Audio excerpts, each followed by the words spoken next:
Welcome to the Deep Dive, the place where we take the fundamental pillars of modern distributed systems and, well, we peel back the layers to understand how they really work under the hood. Glad to be here. So today we are wrestling with what might be the single greatest challenge facing any high-traffic application. How do you scale horizontally? How do you add or remove servers without, crashing the entire system? Yeah, it sounds deceptively simple, doesn't it? Just spin up more servers when you need more capacity, or maybe take one offline if it fails, or for maintenance. Easy. Right. But the reality, as anyone who's tried knows, is that the moment you introduce that kind of change into a distributed cache or a database system, you risk completely destabilizing everything. Absolutely. We're talking about avoiding that nightmare scenario where adding just one machine or losing one machine suddenly takes down thousands of requests, maybe even the whole service. Exactly. So if you're building anything designed for serious load, think about the scale of Amazon's databases or a huge chat platform like Discord. You absolutely need a mechanism that distributes requests and data evenly. And it has to guarantee efficiency, high availability, and crucially, it needs to maintain that stability no matter what changes are happening with the servers underneath. So our deep dive today is focused squarely on that mechanism, consistent hashing. We are going to unpack why the most common, the most intuitive approach to load balancing actually fails spectacularly. Right, the simple math approach. Yeah, that one. And then we'll demonstrate how this, frankly, elegant mathematical structure, this hash ring concept, solves the problem. And how it's become really the invisible backbone of so much of the modern internet architecture. It's fundamental stuff. Okay, so let's unpack that initial, seemingly obvious approach. When engineers first start designing a simple distributed system, maybe like a cache layer spread across, let's say, n servers, the solution feels almost trivial. It uses basic modular arithmetic. It really is the standard starting point, and you can see why. It's beautiful in its simplicity. The goal is just to take some piece of information, a key, right? Like a user ID, maybe a product name, a URL, whatever. Something unique. Something unique, yeah. And you want to assign it deterministically to one of your n servers. So you hash the key, turn it into a big number, and then you apply the modulo operator. Right, the percent sign in programming. So server index, this was me. Hash key percent. Well, exactly. Hash key percent. The remainder of that division tells you which server gets the key. And, initially, this works just fine, doesn't it? Let's follow the scenario laid out in the research we looked at. Imagine starting with, say, 4 servers, so n equals 4. Right, n4. Nice small number. And we've got maybe 8 different keys U through key 7, that we need to store in our cache. Okay. So let's say the hash function turns key 0 into some number, maybe 101, just picking one. You calculate 101 modulo 4. The remainder is 1. So key 0 goes to server 1. Simple. Dead simple. You do this for all 8 keys. The load balancer, or maybe the client application itself, is happy because the keys usually get spread out reasonably well across server 0, server 1, server 2, and server 3. That's the ideal starting state. Everything's balanced, predictable, easy to calculate, perfect. Perfect, but fragile. Because that perfection relies entirely on that fixed variable, n being equal to 4. Okay. And here's where the distributive system hits its first major hurdle. Yeah. Stability when n changes. So what happens when, inevitably, server 1 goes offline? Maybe it crashes, maybe it's taken down for maintenance. Right. The server pool size immediately shrinks. N goes from 4 down to 3. And this is the moment the whole thing unravels, because every client, every load balancer trying to find any key in the system now has to use the new formula. The new n. The new n. So now it's hash key per C3. Wait, hang on. Why can't the client just be smart enough to know server 1 is gone and, try server 2 or server 0 if it gets an error from server 1? Well, you could build that logic in, but the whole point of this simple modulo scheme is that the calculation is the source of truth. The client calculates the location before sending the request. It's supposed to know where the data should be. I see. It's not about reacting to failure. It's about predicting the location up front. Exactly. And since the number of available slots, the n has changed from 4 to 3, the output of that modulo division changes, often, drastically, for almost every single key in the system. Even keys that weren't on server 1. Absolutely. The hash value of the key itself, like 101 for key 0, that hasn't changed. But the divisor changed from 4 to 3. So 101 mod 3 is 2, not 1. Whoa. Okay, so key 0, which used to live on server 1, the client now calculates it should be on server 2. Correct. And let's take another one. Maybe key 3 was originally on server 3, say hash key 3 plus 4, 4 equals 3. Now you calculate hash key 3 per CERN, and maybe that comes out to 0. So the client thinks key 3 is on server 0 now. So even though server 3 is perfectly healthy and still has key 3, the client is now asking the wrong server for it. Precisely. The mapping is completely broken. Keys that were never on the failed server are now calculated to be somewhere entirely new.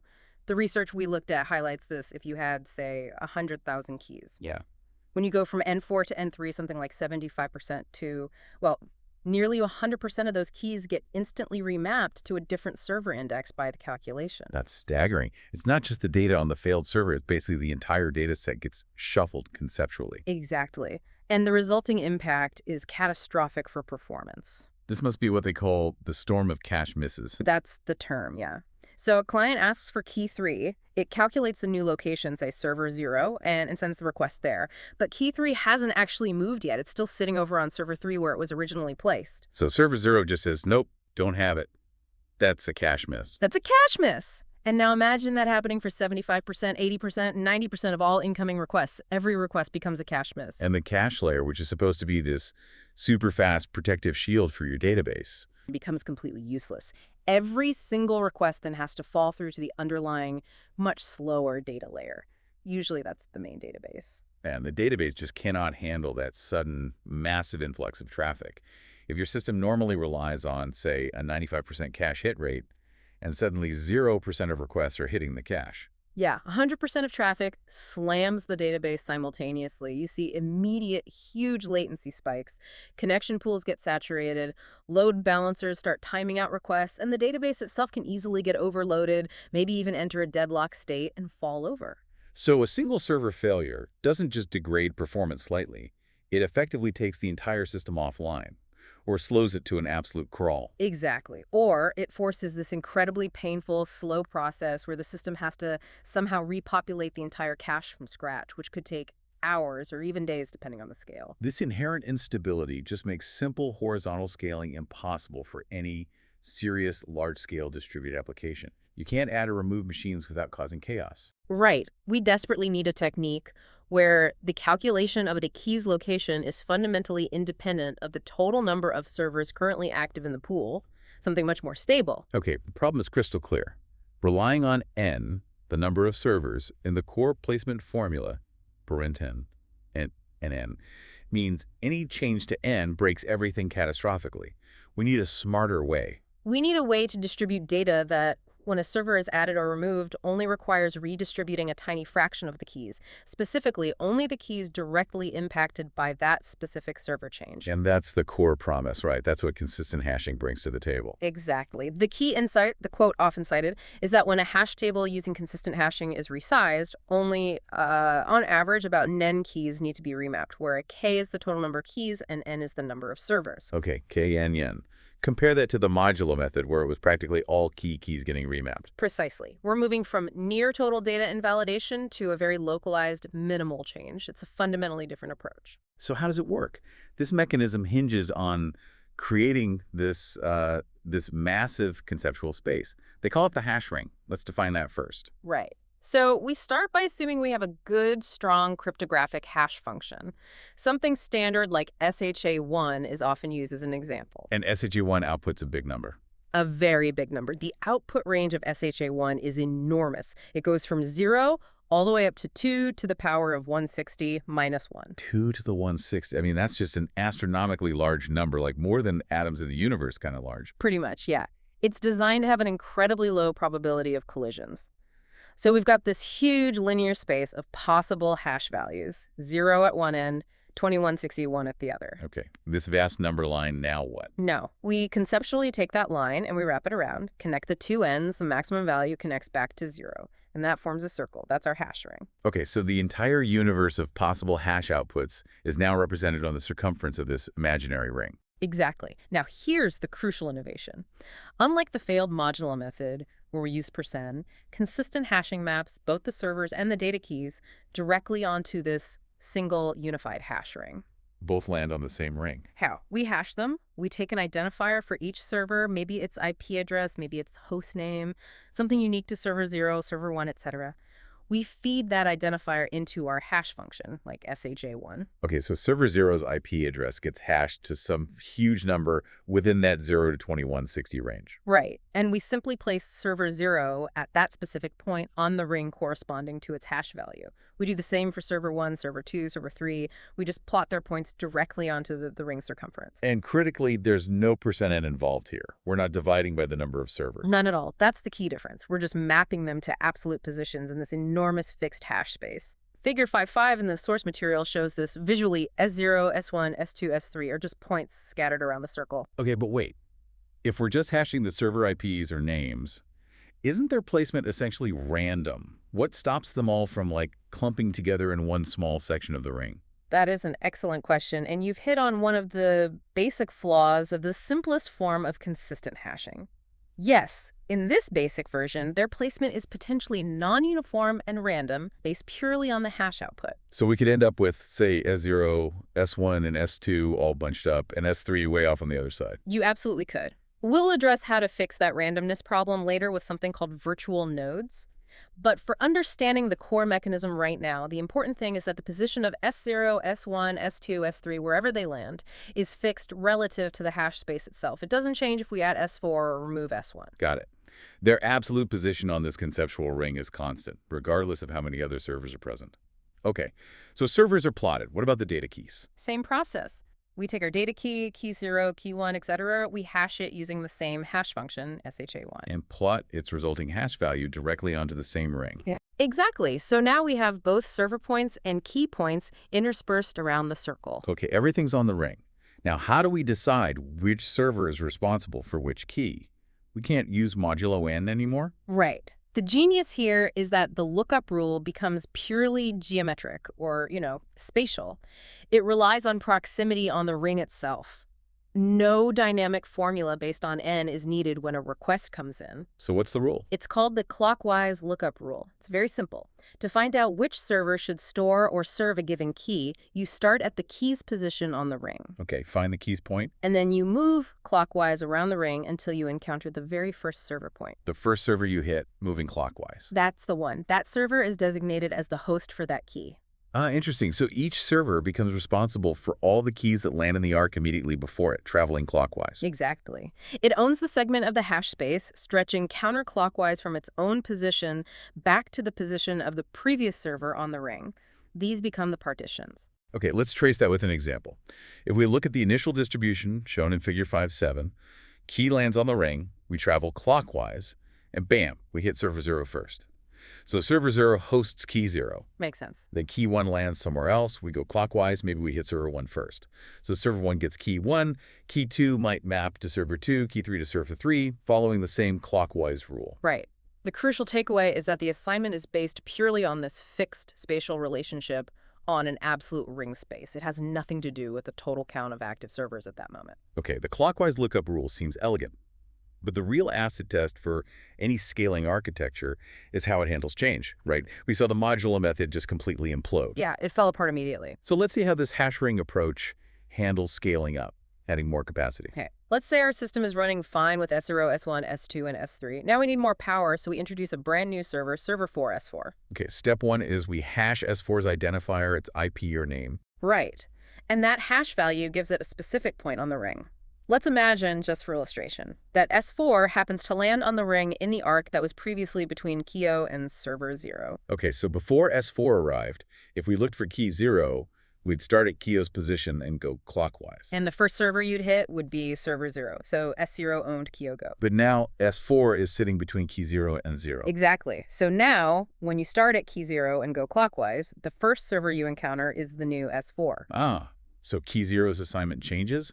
It now belongs to S4. Correct. This is the moment of redistribution. S4 effectively intercepts key 0. So yes, key 0 needs to be moved, or its requests need to be redirected from S0 to S4. Okay, one key moved, but what about the others? Key 1, key 2, key 3. Let's think about key 1. It was assigned to S1. Is S4 between key 1 and S1 on the ring going clockwise? Nope. not in our example. So key 1 still travels clockwise and hits S1.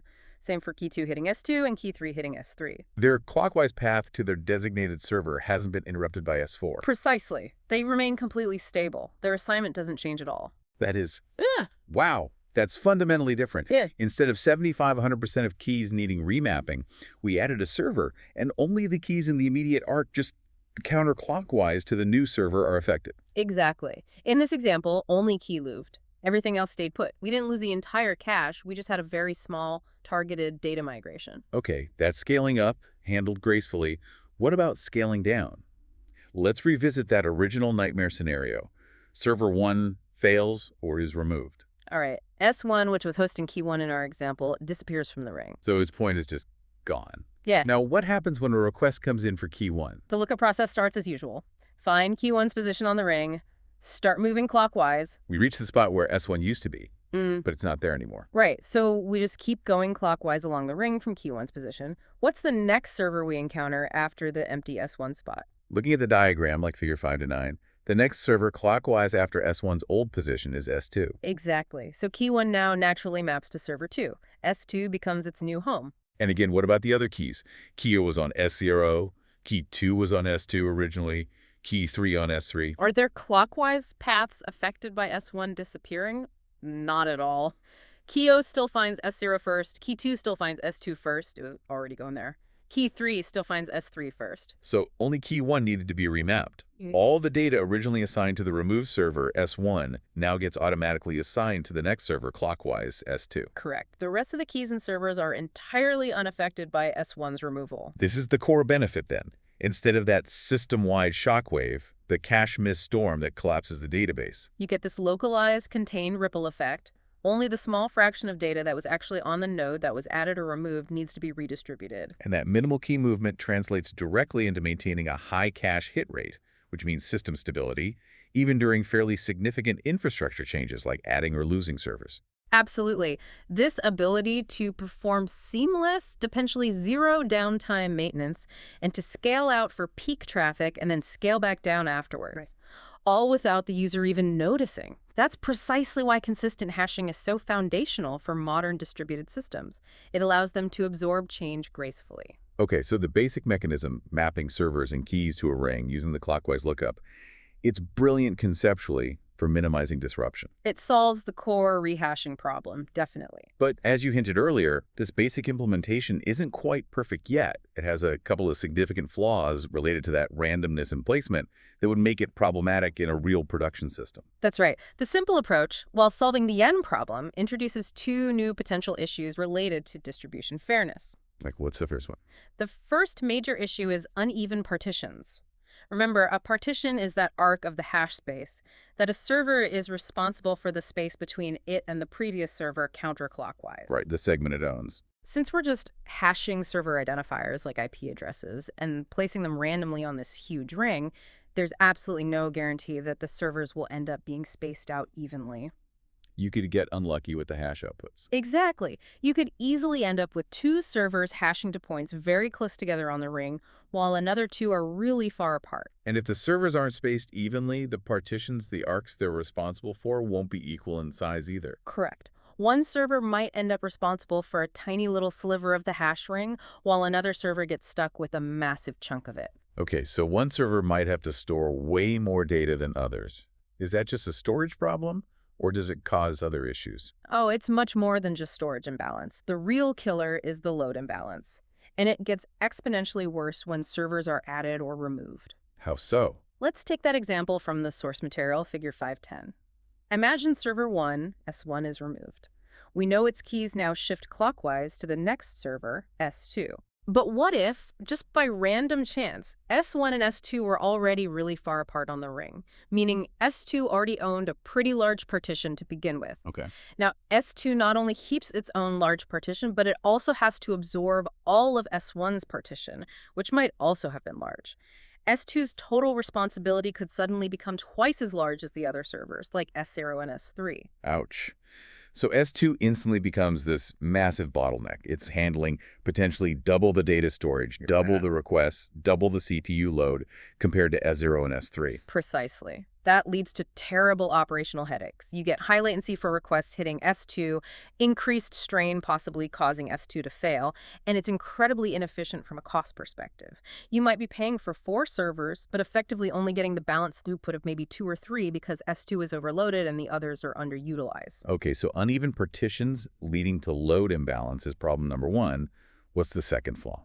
The second issue is closely related, but it focuses specifically on how the keys themselves might cluster, leading to what we call hotspots. Hotspots. Okay. This is really just a problem of statistical probability again. Imagine, just by sheer bad luck of the hash function, all 4 of our servers, S0, S1, S2, S3, happen to land very close to each other on one side of the ring. Leaving a huge empty arc on the other side. Exactly. Maybe S0, S1, and S3 are tightly clustered, and S2 is way off on the opposite side of the ring, as shown in figure 5.11. Okay, I see the picture. What does the clockwise rule do then? Well, think about the server responsible for that huge empty arc between S3 and S2. Any key that hashes into that massive segment when it travels clockwise. The first server it hits is S2. Right. S2 ends up being responsible for that entire enormous chunk of the hash space. And assuming the hash function distributes the keys themselves pretty evenly across the whole ring. Then most of the actual data keys will naturally fall into that massive segment owned by S2. So S2 ends up storing like 80% of the data and fielding 80% of the requests, while S0, S1, and S3 are practically idle, handling very little. That's the hotspot problem. One server gets hammered with almost all the load due to this unfortunate random placement. And that single server, S2, is almost certainly going to get overloaded and potentially fail, right? Especially if the keys landing in its massive partition happen to be the most popular ones, like data related to a viral news story or, the Taylor Swift concert ticket sales everyone's hitting at once. Exactly. Excessive access concentrated on that one shard, S2, will cause it to fall over, completely defeating the purpose of distributing the load in the first place. Okay, so random server placement is bad. It leads to uneven load and dangerous hotspots. We need a way to force a much more uniform distribution of responsibility across the ring, regardless of where the physical server IPs happen to hash to. And the solution that emerged is really quite brilliant, and it relies on statistics. It's called virtual nodes, or sometimes vNodes. Virtual nodes. Okay, what are they? The core idea is, instead of mapping one physical server, say server 0, to just one single point on the hash ring, we map that same physical server to many points, dozens or even hundreds of virtual points scattered all across the ring's circumference. Interesting. So server 0 doesn't just get one spot based on its IP hash. It gets, say, 100 different spots based on hashing server 0 replica 1, server 0 replica 2, server 0 replica 3, and so on. Exactly like that. You're essentially giving each physical server multiple identities, multiple presences on the ring. Figure 5.12 shows a simplified version where server 0 and server 1 each have just 3 vNodes. 0, 0, 0, 0, 0, 1, S02, and S10, S11, S12. Okay, 3 is just for the diagram. You mentioned in real systems. Oh yeah, in real-world systems like Amazon's Dynamo or Apache Cassandra, they typically use a much larger number, often somewhere between 100 and maybe 256 vNodes per physical server. So now each physical server doesn't own one big contiguous arc of the ring anymore. Instead, it owns lots of small, potentially non-contiguous slices scattered all around. That's exactly it. The responsibility is fragmented and distributed much more finely. How does the lookup process work now? Does the clockwise rule still apply?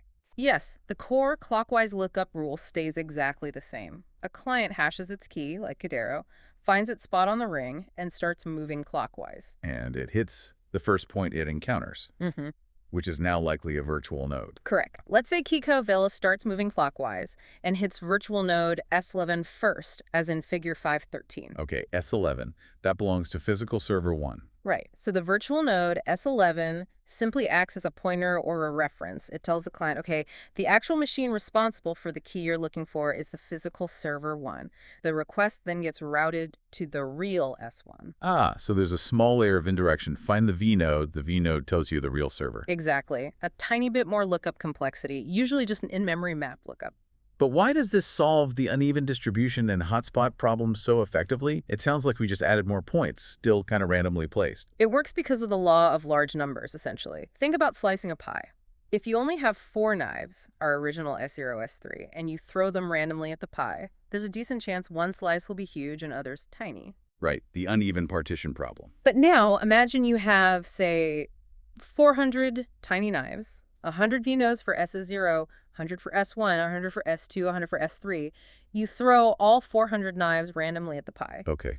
Lots of little cuts everywhere. What's the probability now that any one server, represented by its 100 knives, ends up with a disproportionately huge total share of the pie? It becomes incredibly low. The randomness averages out. Because each server's responsibility is made up of many small, randomly scattered pieces, rather than one big chunk. Precisely. By multiplying the number of points per server, we dramatically smooth out the distribution.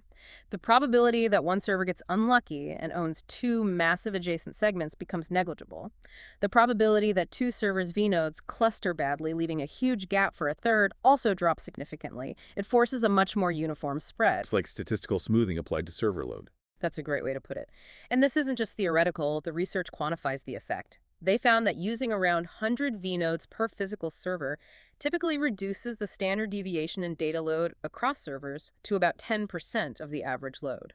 10% deviation sounds pretty good, much better than potentially 2x or 3x difference. It's quite good. But if you increase the number of vnodes further, say to 200 per server, that standard deviation drops even more, down to just 5% of the mean. Wow, 5%. That's approaching near-perfect load balancing. Every physical machine is handling almost exactly the same amount of data, the same amount of traffic. Exactly. It makes operations much more predictable, prevents those crippling hotspots caused by random partitioning, and lets you utilize your server fleet much more efficiently. So what's the downside? Is there a trade-off to using hundreds of vnodes? There's always a trade-off in system design, right? The main cost here is memory. The system, maybe the load balancer or each client, needs to store the mapping information for all these virtual nodes. So instead of storing 4 server locations, you're storing maybe 4 200 equals 800 vnode locations and which physical server they map to. Correct. It requires more memory to maintain this vnode routing table. But for systems operating at massive scale where high availability and efficient resource utilization are paramount, the memory cost is usually considered a very small price to pay for the stability and balance gained. It's a tuning parameter. You choose the number of vnodes based on your specific needs for balance versus memory constraints. Okay, we've got the hash ring, the clockwise rule, and virtual nodes for balance. We know that when a server is added or removed, only a small fraction of keys need to move. Right. The system remains largely stable. But in a real production environment, the system doesn't just need to know that some keys move. When a change happens, it needs to know instantly and precisely which keys, which specific range of the hash space, must be identified and actually migrated from one server to another. Absolutely. This is about the operational mechanics. When a server joins or leaves, the cluster manager or some coordinating service needs to figure out the exact boundaries of the data that's changing hands and initiate that transfer process quickly. So how does it figure out that affected range using the hash ring? Let's take the server addition scenario first. We add server 4, S4. Okay, S4 appears at its designated spot on the ring.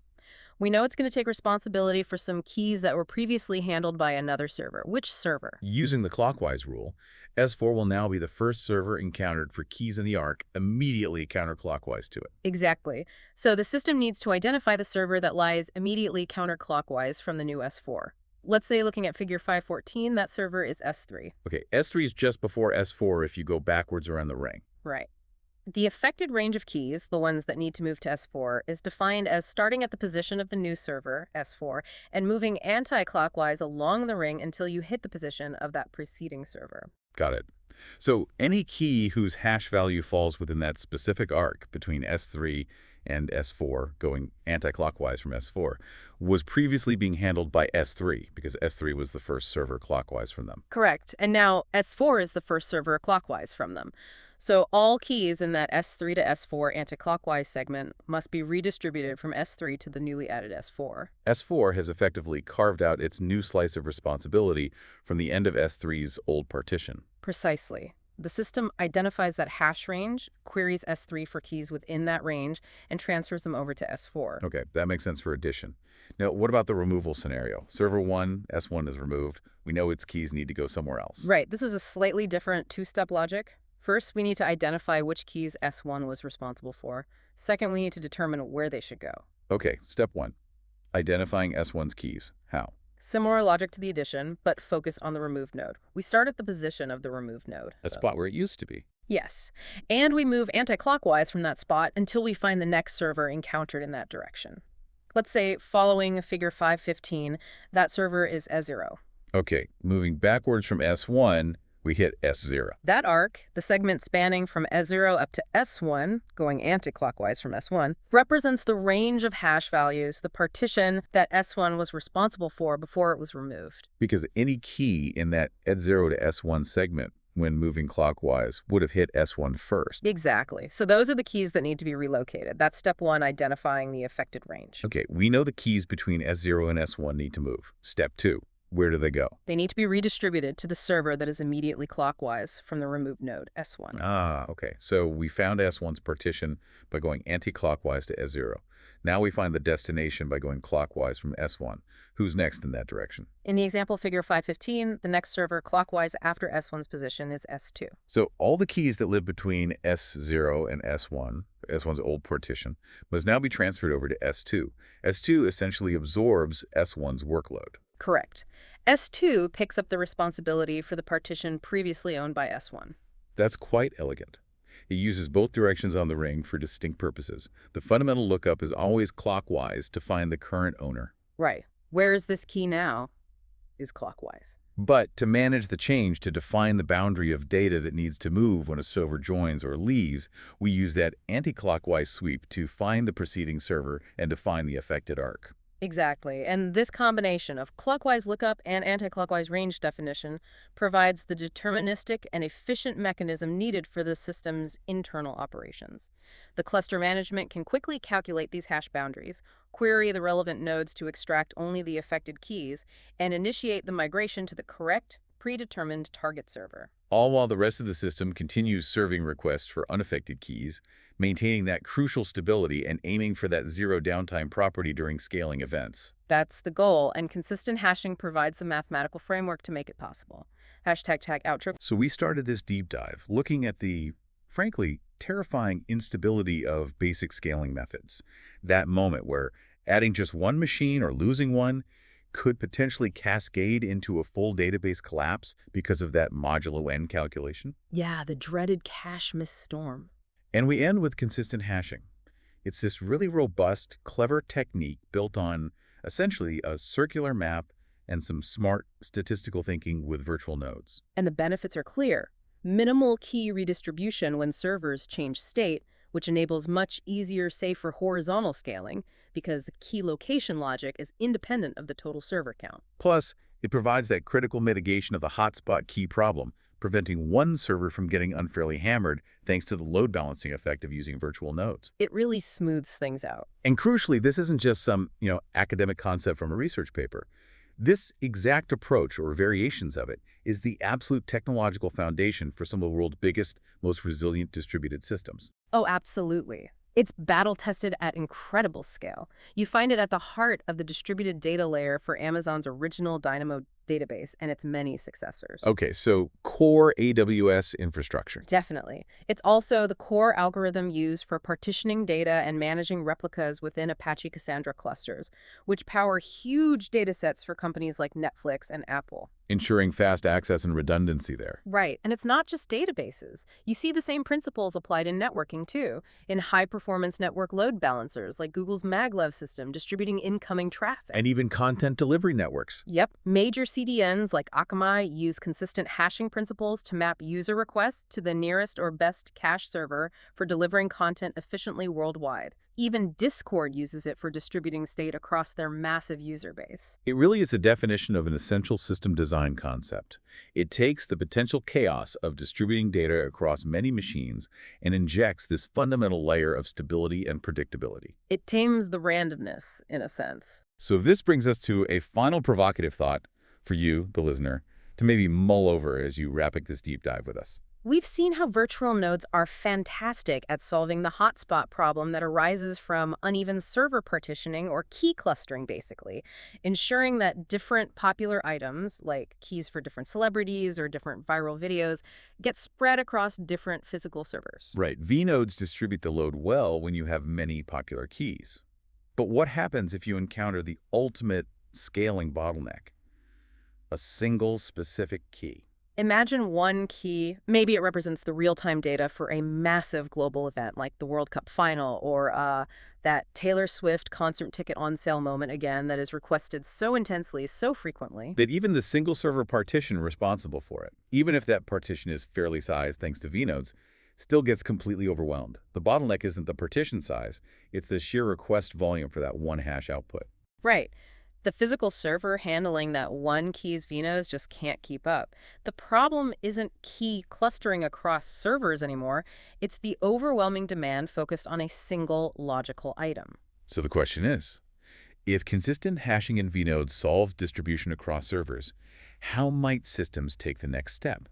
How could they use similar ideas, maybe involving virtual nodes again, or perhaps adding another layer of indirection in the key mapping itself to effectively fragment or shard the load for even a single massive key across multiple physical machines? It's a fascinating twist on the hotspot problem. How do you scale beyond the single key when necessary? It hints at yet another layer of complexity needed in the endless pursuit of truly infinite scalability. Definitely something to ponder as you continue exploring the world of distributed systems. Yeah. Thanks for diving deep with us today. My pleasure. We'll catch you on the next deep dive.